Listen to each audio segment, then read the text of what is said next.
दोस्तों, एक कस्टमर 10 लाख रुपए लेके तैयार बैठा हुआ है।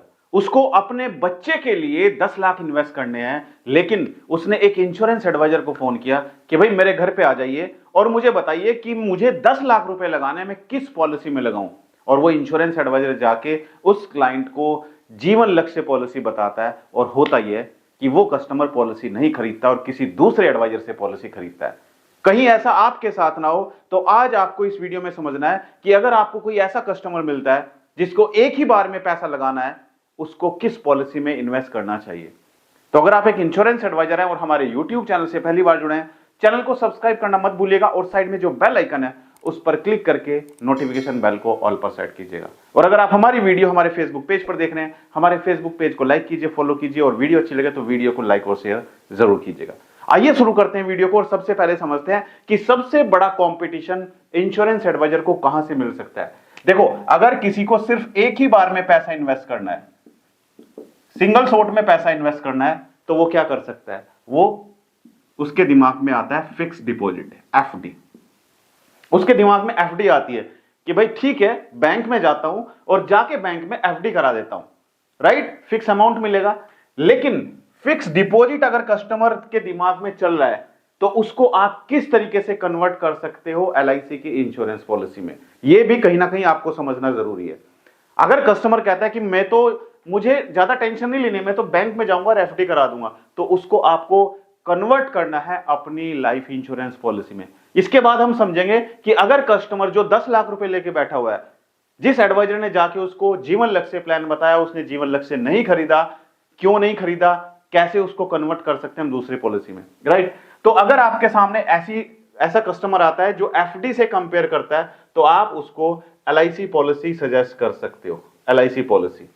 अब यहां पर जो सिचुएशन आती है दोस्तों, वो आती है कि जो कस्टमर 10 लाख रुपए लेके तैयार बैठा हुआ है, 10 लाख रुपीज, उसने माइंड सेटअप किया हुआ है पूरा कि मुझे 10 लाख रुपए अपने बच्चे के लिए लगाने हैं, और बच्चे की एज है सिर्फ 1 साल, 1 साल का बच्चा है। इस बच्चे के लिए मुझे 10 लाख रुपए लगाने हैं। मैं टेंशन नहीं लेता हूं कि हर साल प्रीमियम दूं, हर साल प्रीमियम दूं, वो टेंशन मुझे नहीं लेनी है। कल का क्या भरोसा, पैसा मेरे पास हो या ना हो, लेकिन आज मेरे पास है तो मुझे 10 लाख रुपए लगाने हैं। वो कॉल करता है एक इंश्योरेंस एडवाइजर को, एलआईसी एजेंट को कॉल करता है। एलआईसी एजेंट उसके घर पे पहुंच भी जाता है, उसको पॉलिसी भी समझाता है, लेकिन उस एडवाइजर को समझ नहीं आता है कि इसको मैं कौन सी पॉलिसी बताऊं। एडवाइजर की सबसे बड़ी प्रॉब्लम यही होती है कि एडवाइजर 2-3 पॉलिसी उनको याद होती है, 2-3 पॉलिसी उसको पता है एडवाइजर को कि भाई बच्चे के लिए पॉलिसी करानी है तो जीवन लक्ष्य पॉलिसी बता देता हूं, या फिर चिल्ड्रन मनी बैक पॉलिसी बता देता हूं। तो ये एलआईसी एजेंट इसको जीवन लक्ष्य पॉलिसी बताता है, जीवन लक्ष्य, कि सर आपको जीवन लक्ष्य पॉलिसी से बेस्ट पॉलिसी नहीं मिलेगी। ये उसने उस एडवाइजर ने क्लाइंट को बताया। लेकिन कस्टमर की नीड तो अलग है, कस्टमर की जरूरत तो अलग है। कस्टमर को तो एक ही बार में 10 लाख रुपए लगाने हैं, और जीवन लक्ष्य में सिंगल पेमेंट पॉलिसी है नहीं, राइट। तो पेज फंस गया कि नहीं फंस गया। तो पहले हम जो गलती करते हैं, हमें इस गलती को सुधारना पड़ेगा। हम क्या करते हैं, हम जाते ही अपना प्रोडक्ट बेचना शुरू कर देते हैं। क्यों करते हो आप ये मिस्टेक? पहले आपको क्लाइंट के साथ बैठ के समझना है, उससे बात करनी है, उसकी जरूरत को समझना है कि आखिर कस्टमर के पास पैसा कितना है, वो कितना पैसा इन्वेस्ट कर सकता है, उसकी इनकम कितनी है, उसके एसेट्स क्या है, लायबिलिटीज क्या है, राइट, कितनी इंश्योरेंस की जरूरत उसको है। पहले हम उसकी नीड एनालिसिस करेंगे कि नहीं करेंगे। लेकिन अभी भी बहुत सारे एडवाइजर ऐसे हैं जिनको नीड एनालिसिस करना आता नहीं है। अगर आपको भी नहीं आता है नीड एनालिसिस करना, तो कमेंट कर दीजिए, एक अलग से पूरी कंप्लीट वीडियो बनाऊंगा नीड एनालिसिस के बारे में, कि किस तरीके से आप कस्टमर के पास जाके उसकी नीड को एनालाइज करें, तब जाके आप उसको बेस्ट पॉलिसी सजेस्ट करें, राइट। अब बात आती है कि कस्टमर कहता है कि नहीं, मैं तो एफडी में जाता हूं, मैं क्यों आपकी पॉलिसी में जाऊं, जीवन लक्ष्य में मैं नहीं जा रहा हूं। तब आपको क्या करना है, आपको पॉलिसी बतानी है जो क्लाइंट की बच्चे की एज है, चाइल्ड एज है 1 ईयर। इस पॉलिसी का नाम क्या है वो मैं आपको बाद में बताऊंगा। अब हमें बताना है कि सर देखो, हमारी जो पॉलिसी है वो एफडी से बिल्कुल अलग है, फिक्स डिपॉजिट से बिल्कुल अलग है। क्यों? पहले तो ये समझाना पड़ेगा। क्योंकि सर एफडी जो आप कराते हो वो आपने 3 साल की एफडी कराई, या ज्यादा से ज्यादा आपने 5 साल की एफडी कराई, आज मान के चलते हैं बैंक में फिक्स डिपॉजिट के रेट 6% है या 5% लगा लेते हैं, 5.5% एफडी के रेट है। लेकिन सर ये एफडी के रेट सिर्फ आपको 3 साल या 5 साल के लिए मिल रहे हैं। बैंक हमेशा अपने जो एफडी के रेट है उसको रिवाइज करता रहता है। आप पिछले 10 साल का, 15 साल का, 20 साल का इतिहास उठाकर देख लीजिए, सर बैंक में फिक्स डिपॉजिट के रेट दिन पर दिन कमी हुए हैं। पहले रेट ऑफ इंटरेस्ट 12% हुआ करते थे, फिर 11%, फिर 10%, फिर 8%, फिर 7%, फिर 6%, आज 5-5.5% का रेट ऑफ इंटरेस्ट है। तो कभी बढ़ा sir rate of interest bank में? नहीं बढ़ा है, राइट। तो आज आप एफडी कराते हो तो आप 3 साल या 5 साल की एफडी कराएंगे सर, लेकिन यहां पर आपकी जो एफडी हो रही है सर, ये एफडी आपकी कितने साल की हो रही है? 17 ईयर्स की। 17 साल की एफडी एलआईसी करके दे रही है। समझ आया आपको बात? सर एलआईसी में आपको 17 साल की एफडी मिल रही है, 17 ईयर्स की एफडी। 17 साल तक आपका जो अमाउंट है वो फिक्स हो चुका है, राइट। लेकिन यहां पर नहीं होगा सर एफडी में। एफडी में तो 3 साल के बाद आपको दोबारा से करनी पड़ेगी, और पता चला 3 साल के या 5 साल के बाद रेट ऑफ इंटरेस्ट 4% हो गए बैंक में। फिर क्या करेंगे सर? इन्वेस्ट तो आखिर फिर भी करना पड़ेगा। वीडियो अच्छी लग रही है तो एक कमेंट जरूर कर दीजिएगा दोस्तों, और अपनी टीम के साथ में शेयर कर दीजिएगा। तो हमें क्या करना है? हमें कस्टमर को बताना है कि सर एफडी से बेटर है हमारी लाइफ इंश्योरेंस पॉलिसी, क्योंकि यहां पर आपकी जो एफडी होगी वो 17 साल की एफडी होगी एलआईसी में। कितने साल की? 17 साल की। और बैंक में जाओगे तो 3 साल या 5 साल की एफडी होगी, राइट। अब अपने कस्टमर को बताओ कि सर देखो मैं समझाता हूं आपको क्या करना है। आपको आज इकट्ठा कितना पैसा लगाना है? 10 लाख रुपए आपने लगा दिए।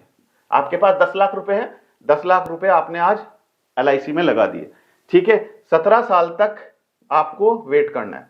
17 साल के बाद आपकी पॉलिसी जब मैच्योर होगी सर, तो मैच्योरिटी पर आपको sum assured plus bonus plus final addition bonus मिलेगा। सम एश्योर्ड कितना है पॉलिसी में? सम एश्योर्ड होता है 16,25,000 का, ठीक है, ठीक है। 1 साल के बच्चे के लिए हम कैलकुलेट करते हैं, 1 साल के बच्चे के लिए कैलकुलेट करते हैं। 17 साल की टर्म है, सम एश्योर्ड है 16,25,000। तो 17 साल के बाद जब मैच्योरिटी होगी तो सम एश्योर्ड मिलेगा 16,25,000 प्लस बोनस। बोनस कितना है? 43 rupees per 1000 of sum assured per year, ठीक है। समझ आया? बोनस एलआईसी का 43 rupees per 1000 of sum assured per year plus final addition bonus 20 rupees per 1000 के अकॉर्डिंग। पता है ना कैसे कैलकुलेशन करनी है बोनस की और फाइनल एडिशन बोनस की? अगर नहीं आती है तो कमेंट कर दीजिए, एक अलग से वीडियो बनाऊंगा जिसमें आपको पूरा बोनस कैलकुलेशन सिखाऊंगा। तो इसको हम कैलकुलेट करते हैं, तो 16,25,000 प्लस 43 रुपीज पर 1000 के अकॉर्डिंग हम देखें, हमने कैलकुलेट किया हुआ है, ये बैठ जाता है आपका 69,875। ये 1 साल का बोनस है, और हमें कितने साल का निकालना है? 17 साल का, क्योंकि पॉलिसी 17 साल की है। प्लस 20 रुपीज पर 1000 के अकॉर्डिंग कितना आता है? सॉरी 30 रुपीज पर 1000 के अकॉर्डिंग है, तो ये आ जाता है 48,750। तो इन सब का अगर हम टोटल करेंगे तो ये बैठता है लगभग 28,45,375।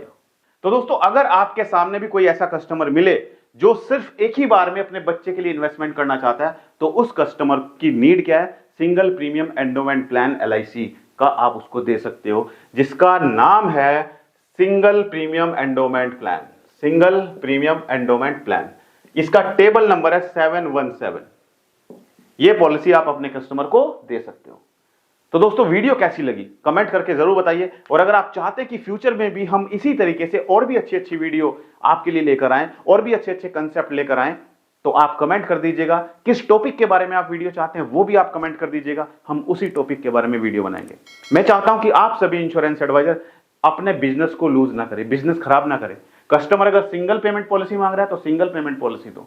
अगर उसको आप एंडोमेंट पॉलिसी दोगे, जीवन लक्ष्य दोगे, नहीं खरीदेगा, किसी और से खरीद लेगा। अगर उसको टर्म इंश्योरेंस चाहिए तो टर्म इंश्योरेंस दो। अगर उसको हेल्थ इंश्योरेंस चाहिए तो हेल्थ इंश्योरेंस दो। अगर उसको इन्वेस्टमेंट प्लान चाहिए तो इन्वेस्टमेंट प्लान दो, लेकिन कस्टमर खराब मत करो। ये आपकी एमडीआरटी में एक एक बिजनेस, एक एक रुपया आपका ऐड होगा। और हाँ दोस्तों, इस वीडियो में एक डिस्क्लेमर देना चाहूंगा, ये वीडियो सिर्फ एजुकेशनल पर्पस से वीडियो बनाई गई है। अगर आपको कोई भी इन्वेस्टमेंट करनी है तो कोई भी इन्वेस्टमेंट करने से पहले अपने फाइनेंशियल एडवाइजर से जरूर सलाह लें और पॉलिसी की टर्म एंड कंडीशन को बहुत ध्यानपूर्वक पढ़ें। मिलते हैं अपनी अगली एक और दिलचस्प वीडियो में, तब तक के लिए thank you so much, good bye.